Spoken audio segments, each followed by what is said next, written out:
नमस्कार विद्यार्थी मित्रों, हिंदी बाल भारती कक्षा 8वीं का एक और नया पाठ लेकर मैं आपके सामने उपस्थित हूँ। पाठ 8 नरई। और इस वीडियो में बच्चों आपको संपूर्ण प्रश्नोत्तर भी मिल जाएंगे। भाषा बिंदु और उपयोजित लेखन के सभी प्रश्न यहाँ पर मौजूद हैं, तो आप वीडियो को पूरा देखिए। और चलते हैं हम हमारे पाठ की तरफ। शब्दार्थ देखिए। सनई एक छोटा सा पौधा जिसके रेशों से रस्सी बनाई जाती है। गढ़ही अर्थात छोटा सा गड्ढा। और दुर्दांत मतलब बेकाबू। दृष्टा, दृष्टा का मतलब होता है बच्चों दूर दृष्टि वाला, जिसे दूरदृष्टि का ज्ञान है। और दुर्भिक्ष, दुर्भिक्ष का मतलब होता है अकाल या अभाव। और अंतिम इसका शब्द है सरपत, इसका मतलब होगा सरकंडा। और इसके बाद में अवस्थित, अवस्थित का मतलब टिका हुआ या ठहरा हुआ। मृणाल, मृणाल का मतलब है कमल की जड़, उसे हम मृणाल कहते हैं। कॉपीन, कॉपीन का मतलब होता है लंगोटी जो छोटे बच्चे पहनते हैं, देखा होगा तुमने। निहाल, निहाल का मतलब होता है आनंदित। मेखला, मेखला अर्थात करधनी, यानी कमर में पहने जाने वाली करधनी होती है। सृजनहार, सृजनहार यानी रचनाकार, हम उसे कह सकते हैं। और विद्रूप, विद्रूप का अर्थ होता है जो बिगड़ा हुआ है, बिगड़ा हुआ रूप जो होता है उसे हम विद्रूप कह सकते हैं। और विन्यास, विन्यास का मतलब है व्यवस्थित करना या सुधारना। तो इसका पहला प्रश्न है बच्चों, सूचना के अनुसार कृतियाँ कीजिए। तो पहला प्रश्न है संजाल पूर्ण करो। और इस संजाल को हमें किशनगंज की विशेषताएं बताकर पूरा करना है। तो इसकी पहली विशेषता है कच्चे पक्के घर और झोपड़े बाड़ी थी वहाँ पर किशनगंज में। उसके बाद में बस की कोठियाँ, आम कटहल के पौधे थे, पेड़ थे। उसके बाद में सुपारी व नारियल के पेड़ थे। और चौथा उसकी विशेषता है धान और जूट के खेत वहाँ पर थे। तो इस प्रकार से किशनगंज की विशेषताएं हमने देखे। इसके बाद बच्चों विधानों को सही गलत वर्गीकरण करना है आपको, कौन सा सही है और कौन सा गलत है। तो पहला देखिए, इसमें बंगाल का ज़िला मालदा आम के लिए प्रसिद्ध है, तो ये सही है। दूसरा देखिए, शाम का धुंधला का उतर रहा है, तो यह भी वाक्य सही है। तीसरा, पानी में खड़े हैं प्रसन्नचित मछुआरे, तो ये इसमें विस्मयादिबोधक चिन्ह लगा हुआ है और ये गलत है, तो ये वाला वाक्य आपको गलत लिखना है। और चौथा देखिए बच्चों, जलाशय का पानी उज्ज्वल नीलमणि सा महक रहा है। जलाशय का पानी उज्ज्वल नीलमणि सा महक रहा है, तो यह वाक्य गलत है। तो इसमें हमने विधानों को देखा कि कौन सा वाक्य सही है और कौन सा गलत है। तो आपको ये चारों के चारों वाक्य आपको कॉपी में लिखना है और कॉपी में लिखकर आपकी कॉपी में उसके उतार लेना है। इसके बाद में बच्चों हम अगले प्रश्न की तरफ बढ़ेंगे। पाठ में प्रयुक्त खेती से संबंधित शब्द लिखिए। तो खेती में क्या क्या चीज़ें होती है ये हम देख सकते हैं यहाँ पर। तो इसका उत्तर है, इसमें जोताई होती है, फिर बुआई होती है, फिर रोपाई होती है और फिर निराई होती है। निराई यानी उसे निंदाई भी हम कह सकते हैं। तो जैसा आप लोग कभी खेत वगैरह में गए होंगे या आपके परिवार में या आस पड़ोस में किसी के यहाँ खेत होगा तो आप गए होंगे वहाँ देखने के लिए, तो आपने देखा पहले जुताई होती है, फिर बुआई होती है, फिर पौधे की रोपाई होती है और फिर निंदाई होती है। तो अगला प्रश्न देखिए बच्चों, उत्तर लिखो। तो लेखक ने इस ट्रेन से यात्रा की, तो कौन से ट्रेन से यात्रा की थी? आपने पाठ को पढ़ा ही है और आपको पता है कि महानंदा एक्सप्रेस से उन्होंने सफ़र किया था। और दूसरा इसमें प्रश्न है, उत्तर बंगाल की प्रमुख नदी। तो प्रमुख नदी है महानंदा। तो ये जो महानंदा नदी है इसी के नाम पर महानंदा एक्सप्रेस या ट्रेन चलती है, इसका नाम महानंदा एक्सप्रेस पड़ा। इसके बाद में तीसरा प्रश्न है बच्चों, ऐसे पानी में मछलियों को सांस लेने में दिक्कत होती है। तो ऐसा कौन सा पानी है जिसमें मछलियों को सांस लेने में दिक्कत होती है?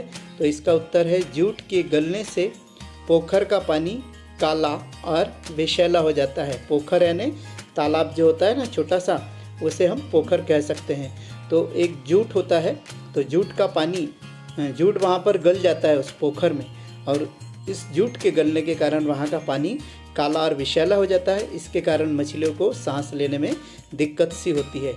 इसके पश्चात हम भाषा बिंदु की तरफ बढ़ते हैं। पाठों में आए 10 वाक्य जो रचना के अनुसार हमें लिखना है वो ढूंढकर हम लिख रहे हैं। तो पहले कुछ सरल वाक्य के उदाहरण देखते हैं बच्चों हम। तो पहला उदाहरण देखिए, स्मार्टफोन का पूरा एक बाजार है। स्मार्टफोन का पूरा एक बाजार है, तो ये सरल वाक्य हो गया। दूसरा सरल वाक्य देखिए, मैं सलील के विद्यालय से आ रहा हूँ। यह भी सरल वाक्य है। और तीसरा सरल वाक्य है, मैं काफ़ी थका हुआ था। मैं काफ़ी थका हुआ था। यह भी सरल वाक्य का उदाहरण है। और चौथा है, कहानी सुनने का तो बड़ा शौक़ है। कहानी सुनने का तो बड़ा शौक़ है। तो यहाँ पर हमको रचना के अनुसार 10 वाक्य लिखना है। तो हमने पहले 4 वाक्य सरल वाक्य से लिए। इसके पश्चात बच्चों संयुक्त वाक्य के हम कुछ उदाहरण देखेंगे। तो 3 वाक्य जो है संयुक्त वाक्य के है। वह तन से तो स्वस्थ है पर मन से नहीं। ये संयुक्त वाक्य है 5वां। 6वां देखिए, इसमें वह कपड़ा माथे से लगाया और घर तक हवा में उड़ती हुई आ गई।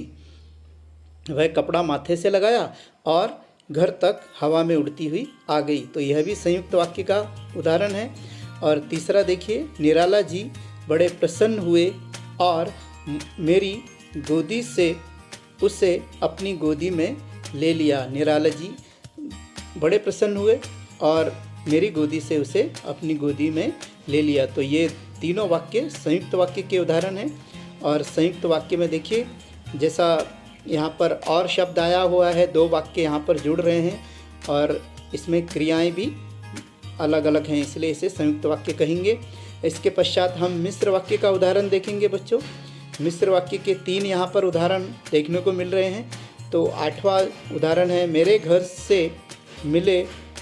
से मिले संस्कार ऐसे थे कि यूँ कुछ भी ले लेने का प्रश्न ही नहीं उठता था। मेरे घर से मिले संस्कार ऐसे थे कि यूँ ही कुछ भी ले लेने का प्रश्न ही नहीं उठता था। तो ये मिश्र वाक्य यहाँ पर नज़र आ रहा है। 9वां देखिए, निराला जी ने मेरे भतीजे का नाम पूछा तो मैंने बताया कि उसका नाम दिव्य दर्शन है। उसका नाम दिव्य दर्शन है। और 10वां वाक्य है बच्चों, ये भी मिश्र वाक्य का उदाहरण है। ये वही लोग हैं जिन्होंने पिछले 3 महीनों में जी तोड़ मेहनत की है। तो अभी हमने 10 वाक्य देखे। तो इसके बाद बच्चों उपयोजित लेखन का प्रश्न है। आप देखिए, सुवचन के आधार पर कहानी लिखो और उसे उचित शीर्षक भी देना है। और इसका विषय है बहाने नहीं, सफलता के रास्ते खोजो। तो अब इस पर हमें कहानी रचना है। तो आपने देखा होगा कि कई लोग बहाने बनाते हैं बच्चे पढ़ाई वगैरह में। तो ऐसा ही एक विद्यार्थी है जिसका नाम आलोक है। वह पढ़ने लिखने से हमेशा जी चुराया करता था और कोई ना कोई बहाना बनाकर वह अपने शिक्षकों एवं माता पिता की डांट फटकार से बच जाता था। उसके साथ ही उसके भाई वगैरह भी उसी के साथ में पढ़ते थे, उसी के स्कूल में पढ़ते थे, लेकिन वह अच्छे अंकों से पास हो जाते थे। एक दिन आलोक के घर में एक महात्मा जी आए। तो आलोक ने क्या किया, महात्मा जी को अपना हाथ दिखाया। आपको यहाँ पर हाथ का चित्र दिखाई दे रहा है ना। तो आलोक ने उन्हें अपना हाथ दिखाया। महात्मा जी ने जैसे ही उसका हाथ देखा तो उससे कहा कि तुम्हारे हाथ की रेखाएं तो बहुत अच्छी हैं। अगर तुम बहाना बनाना छोड़कर पढ़ना लिखना शुरू कर दो तो ना केवल तुम्हें अपने भाइयों से अच्छे अंक मिलेंगे, बल्कि तुम अपनी कक्षा में भी प्रथम स्थान प्राप्त करोगे। ऐसा महात्मा जी ने उसे कहा, उसे समझाया। तो जैसे ही महात्मा जी ने ये सब कहा तो महात्मा जी ने तो जैसे उसके कानों में एक शंखनाद फूंक दिया था और उसे एक पॉजिटिव वेव मिल गई थी कि चलो, महात्मा जी ने मुझे जो मार्गदर्शन किया शायद मेरे हाथ को देखकर किया। तो आलोक ने उस दिन से क्या किया बच्चों, बहाना बनाना छोड़ दिया और समय सारणी बना लिया, अपनी एक टाइम टेबल बना लिया उसने और नियमित रूप से पढ़ाई करने लगा। अब तो उसके माता पिता तथा उसके अध्यापक वो भी प्रसन्न रहने लगे, क्योंकि जो बच्चा पढ़ाई नहीं करता है और नियमित रूप से पढ़ाई कर रहा, होमवर्क कर रहा, तो उससे सभी प्रसन्न हो जाते हैं। आलोक की वार्षिक की परीक्षा हुई और जब उसका परीक्षा परिणाम आया यानी रिजल्ट आया, तो आलोक अपनी कक्षा में फर्स्ट आया।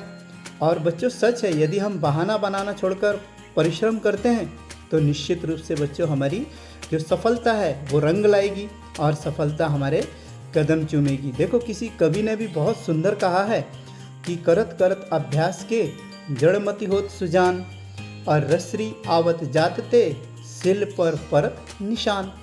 इसका मतलब है बच्चों कि कुएं के आजू बाजू में जो पत्थर लगा रहता है, जिसे जगत कहते हैं, वहाँ पत्थर पर क्या होता है, बार बार जब बाल्टी नीचे जाती है और रस्सी उसमें घिसती है, फिर बाल्टी को खींचने के लिए हम उसे रस्सी को ऊपर खींचते हैं, तो वो निशान बार बार एक ही जगह पर रगड़ खाता है। रगड़ खाने से निशान बन जाता है। और उसी प्रकार बच्चों, जिस प्रकार से पत्थर पर निशान हो जाता है, उसी प्रकार से लगातार अभ्यास करते रहने से, निरंतर अभ्यास करते रहने से अल्प बुद्धि यानी जिसे कम बुद्धि है या जो जड़मती है, जिसको कुछ समझता भी नहीं, वो व्यक्ति भी बुद्धिमान बन सकता है, वह व्यक्ति भी सुजान होशियार बन सकता है। तो यह जो कवि है, ये दोहा है, ये कवि वृंद का है, जो वृंद सतसई से लिया हुआ है। तो बच्चों, आपको भी इसी प्रकार से सतत अभ्यास करना चाहिए, मेहनत करना चाहिए, ताकि आप भी आपके जीवन में सफल बनो और आपको कोई भी आगे बढ़ने से नहीं रोक सकता। तो बच्चों, अगर आपको ये वीडियो पसंद आया है तो इसे अपने दोस्तों को भेजो, मित्रों को शेयर करो। और अगर आप हमारे चैनल पर नए हैं, पहली बार इस वीडियो को देख रहे हैं, तो इसे सब्सक्राइब करो, ताकि हमारे आने वाले वीडियो की जो लिंक है वो आपको तुरंत मिल जाए। और बच्चों, यदि आप किसी भी विषय पर वीडियो बनवाना चाहते हैं, कोई पाठ आपको नहीं समझ में आ रहा है या फिर कोई व्याकरण वगैरह आपको समझ में नहीं आ रहा है, हिंदी व्याकरण, तो आप निश्चित रूप से हमें कमेंट्स करके बताइए, तो हम आपकी पसंद का वीडियो बनाएंगे। तो बच्चों, मिलते हैं अगले वीडियो में। नमस्कार।